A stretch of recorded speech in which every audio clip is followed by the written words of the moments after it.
शक्ति रूपेण संस्थिता नमस्तस्यै नमस्तस्यै नमस्तस्यै नमो नमः।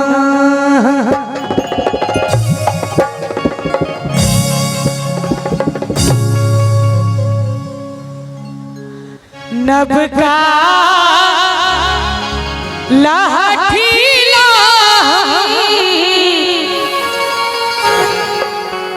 करब श्रृंगार हे जग जननी मैया। नभ का लाठी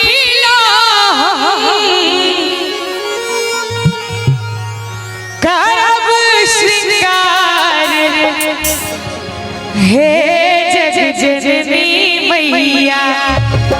और सब गोटे हमरा संग ताली बजा के दुल्हा उठा के जगमग कर दई आहा के दरबार हे जग जननी मैया। जगमग कर दई आहा के दरबार हे जग जननी मैया। नभ का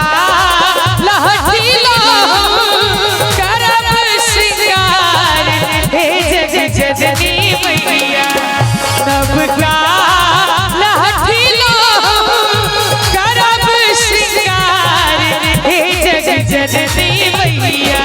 जगमग कर दई आहा के दरबार हे जग जननी मैया। जगमग कर दई आहा के दरबार हे जग जननी मैया।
भजन नीक लागे छे ने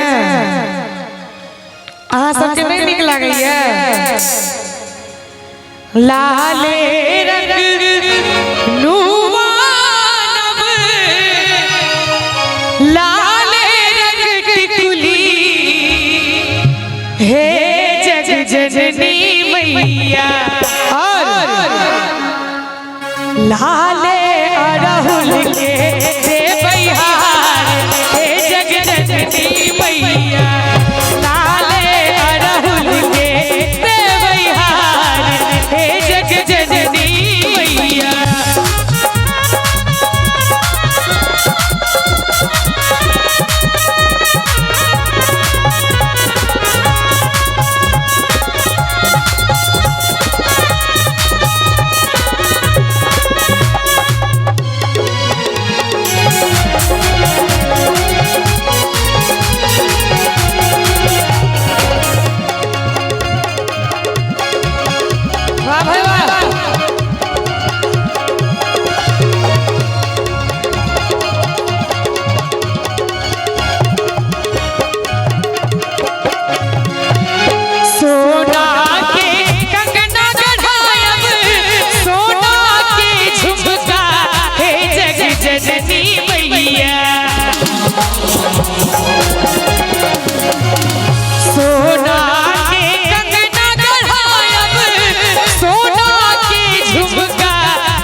सही